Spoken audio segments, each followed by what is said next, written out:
pre-kindergarten special education teacher. I have a total of 16 years in the field. However, I've been at my current school for the last 5 years in the role of pre-K special ed. Prior to that, I was just, general pre-K. I've also worn the hat of assistant director at several of the buildings that I've worked at over my career. And tonight, I'm going to be presenting to you on outdoor learning and a little bit of the evolution, how I went from outdoor nature explore classrooms in the suburbs where there's more opportunity for greenery and grass hills and such, to now where I'm currently working in Harlem on 112th Street, how we're trying to, in an urban setting, allow children the opportunity to learn outdoors. So we still have a garden, but there's a lot more concrete. But I'm going to show you tonight how it can be possible in a more city-based or an urban center to have outdoor learning for young students of 3, 4, 5 years old. And listen, even elementary school, middle school, high school. So I'm going to share my screen and I'm going to show you some images of the school I previously taught out in Riverhead, Suffolk County, Long Island, New York. Okay. Welcome if you're just joining us. Hello, hello. Hey, Donna. So this is an image here of myself with my pre-K students. This is probably taken back in 2010 or 2011 at a school in Riverhead. And we were talking about bridges and tunnels, and we truly had a dirt digging pit. And parents knew and they were comfortable with us wearing our galoshes, or we would Salvation Army hand-me-down versions of rain boots and clothing that we didn't mind getting messy. So this is just an image of our dirt digging or really involved sand pit that we had here. We had an outdoor musical stage. This is myself and my old co-teacher. We were also including diversity with putting some handicap parking around the musical stage where the children could park their tricycles or their little tykes vehicles. This is an outdoor chalkboard. It was a gift from some parents. Later on, we used it for for outdoor circle time. Just some images of the trees we had out there. Notice the different materials. We have grass, we have wood chips, we still have sand for the swing area. And there's also all sorts of tree cookies and logs for the children to manipulate and move around the space. This is one of our outdoor patios, our outdoor slate patio. In between it, we did do a little cocktail mix of some beer and for the yeast to help the herbs. I'm not too sure specifically what herbs they were, but to grow in different mosses, to grow in between and fill in the spaces to secure the slate patio itself when it was placed. And there are hoses that run through here for water to get to the plants and the tall grasses. This is simply just a tree stump and a circular, recycled wood odds and ends. I'm not too sure exactly what you call it, but we have the dollhouse outside, and in the back bins, we keep the materials for easy access. Just some nature items in here with the pine cones, sorting, counting, categorizing, and such. We put out different drums and materials for the musical stage. Here we go. Oh, let me go back. Different scarves that the children wanted access to pull them down, dance with. There's some rhythm sticks over here. These are different size barrels that would make different noise based on their size. Outdoor reading. And if you notice back here, we're truly in a park within a park. This is where the town of Riverhead would have their baseball games. So if you look through the fence over here, this is a baseball field. So before we even had this outdoor space, we would go to the baseball field, we would use the parachute, we would run around. So we had, large fields to be in. And it's always something interesting going on, whether the dump trucks were coming through or lots of things to make conversation for the students as they see what's going on in the community. Again, just some logs, movable parts. Students like to pretend that they're at a campfire. So I wanted to share a little images with what this might look like if you're in a suburban setting and you have lots and lots of space. And of course I have more photos, but I'm going to get into what this looks like in Harlem. Um, in the suburbs, we definitely have more of a nature explore type classroom. Um, but now we're going to be moving into more of outdoor learning and how we present our center time outside. Okay.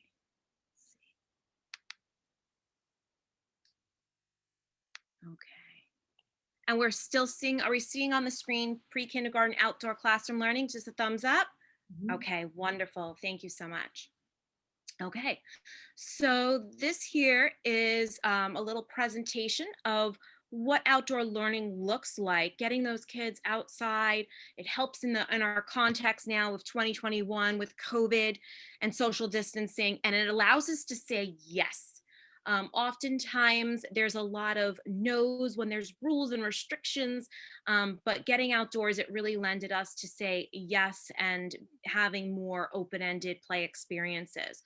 So even if it wasn't COVID, COVID really, and the research, it really supports that social distancing and being able to get outside and kind of justifying it to the administrators of why it's important. But even if it wasn't COVID, it still has so many wonderful benefits of having young children be outdoors in their natural environment. So this is just an example of morning meeting. It was September, we're reading a little bit of Chicka Chicka Boom Boom, and we put out just simply a green grass carpet. And this is truly just outside our classroom doors. Our classrooms for the pre-kindergarten and one of the kindergarten classes is located on the first floor of the building. So truly the physical space lends itself to do these, you have these opportunities. If you were a second or third grader on the second floor, it might not be so easy based on location. So this is set up right outside the classroom door. And it's just an image of us reading some stories or doing some flannel boards outside. Here's some images of our block and construction. So we have shelves, they have wheels, they roll outside the door, and then the students are able to build upon their problem solving skills, geometry, different shapes, different materials, maybe even for them to build and to construct. Even recycled tubes, odds and ends that you might find around boxes. Um, Here's adding some pieces with the trains. And as you can see, the little boy has his conductor hat and he was being a train conductor. So lending it to dramatic play, mixing into the block building area, boasting those social skills. We were talking about transportation. So once again, always a box is wonderful. So we were painting a box and then we were working on painting a submarine. So simultaneously we're doing, some artwork outside. And here's the submarine in action. The students determined they wanted to make a submarine versus a boat or a bus, and we took their lead, thus leading to a child-centered approach. And then I just mentioned again about upcycling and using different materials. So whether they're the boxes, whether they're your toilet paper rolls, and that kind of lends itself to environmental stewardship and recycling at a pre-kindergarten level because it opens up the opportunity for those conversations. Here are some smaller math manipulatives. This is around Halloween time, and the children were to roll the dice and then pick out the googly eyes or the ping pong eyes, and then they were to place them into the ice cube tray. And for some of them, it was a little difficult to scoop it out. So, we talk about perseverance and having life skills. And if you're able to get through a smaller task in pre-K, hence why early childhood is so important, laying the foundation. If you're able to lay, that love of learning and that perseverance now, maybe in third grade, when it's a testing grade in elementary, they'll have that whereabout to push through. So we want to instill that in young children early. And this lends that opportunity for that. Again, lending its opportunity. This is student choice. So we set up these activities outside just like you would in your classroom. Whether we have the blocks outside, the dramatic play, maybe there's a water table or some kind of sensory, and they can move from area to area. Simple piece of material and some great clamps. We made a little shade from that lovely September, October sun. And as we come back around to April, of course, I'm sure we'll be pulling out those pieces of material to once more make a fort or a castle. Here's an image of that particular castle. And a little bit about organization. So we have a backpack. I'm sure many of your centers and your schools do too. And it's your emergency information about the students. It might be tissues, hand sanitizer, Band-Aids, paper towels, wipes, whatever you might find necessary. But we keep it in the backpack, ready to go at all times. And it's great for a fire drill if you just need to grab it and go. We put out the shoe organizer. And it has basic items in it like tape or the clamps or clothespins to hang artwork. Maybe there's just some pencils and writing utensils. So they're always there. So it helps with the classroom management of setup and then, clean up as well at the end of the day. And then we just hook it outside and it works beautifully. Okay. Outdoor science, we're dancing with our shadows, working on those early executive functioning skills. Just some more students. We took out the farm animals. And again, there's a nice fort, little shade from the sun that we've made because we don't, we're in a big open space out there on the blacktop. We don't necessarily have these canopies like they do in outdoor dining. So we MacGyver our way, as many preschool, pre-kindergarten teachers do. Here's our dollhouse set up outside. And of course, you can add various props. Maybe you want to add some flowers to the dollhouse. Maybe you want to make it into a firehouse. I've cut pool noodles down, red pool noodles, and made the ladders. And I've put their little faces on a popsicle stick as if they were, sliding down, and they can use themselves in there to represent. This is one of my favorite things for the children to do outside, is to have our dramatic play kitchen. And what you're seeing in these pots, these are the herbs from the garden. So they've picked the herbs, the lavender, the basil, the oregano, whatever, whatever they, so choose. And now, as opposed to using plastic, and yes, you will see some plastic in here. We try to, move away from that. But as opposed to using plastic food, they're using real herbs to do their cooking. So it's evoking all those senses, which is just wonderful. Here's a little boy, he's getting a little deeper. He's using a mortar and pestle. A mortar and pestle is wonderful for fine motor skills. Yes, it opens up that lavender as it crushes down. But in addition to that, parents want to know, will my child be able to write when they get to kindergarten? Yes. Have they done the work of a child? Have they sprayed the spray bottles in a sensory table? Have they used a mortar and pestle? Have they painted? Have they used tongs to maybe scoop some pom-poms? So the answer is yes, but they have to do their work, right?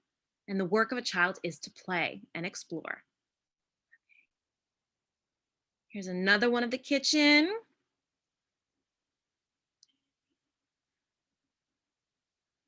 Building upon those life skills when we talk about healthy eating habits as well. So that's great.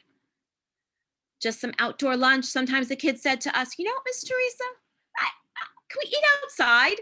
And we said, sure. So we, again, just going with their lead. Sometimes they even protest to us, we're not going in, we're going to eat out here.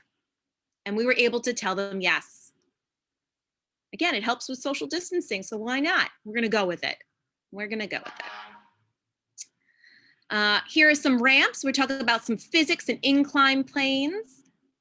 They can roll down their cars and their vehicles.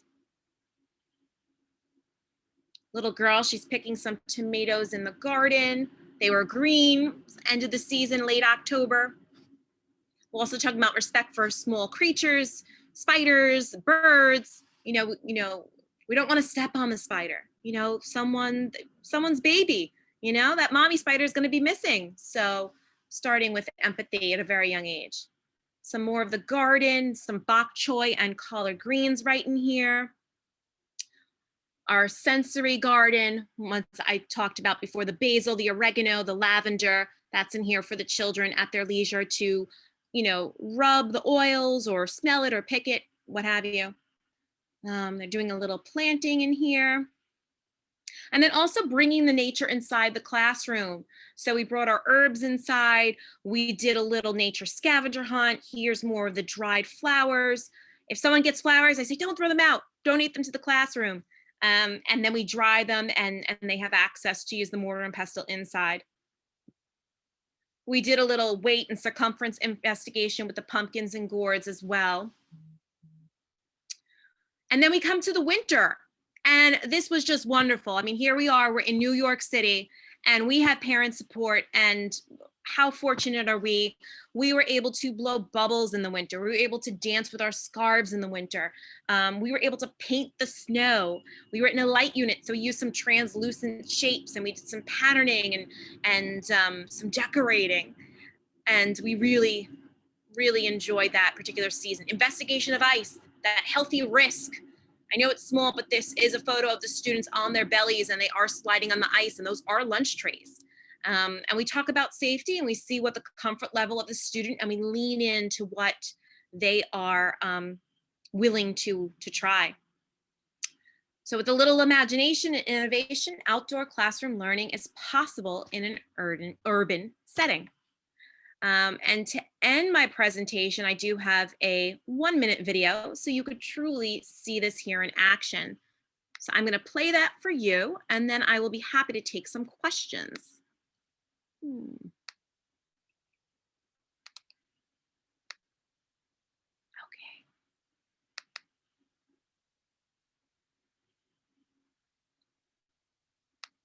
And once again, just give me a thumbs up if you see a new screen. Okay, great. So let me hit present.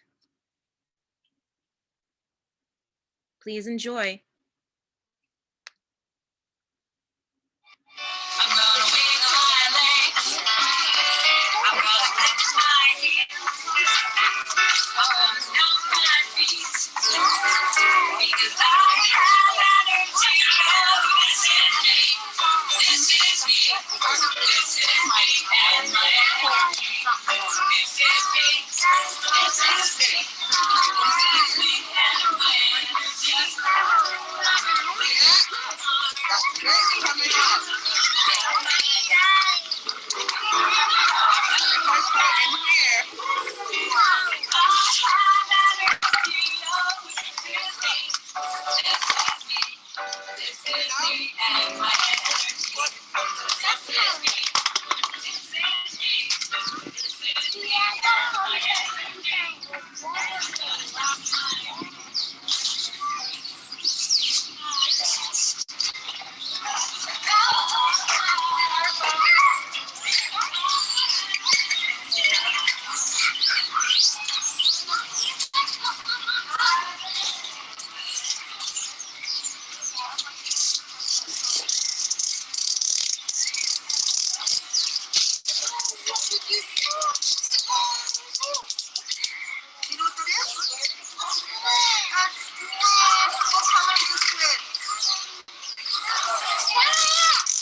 Okay. So I'm going to stop sharing.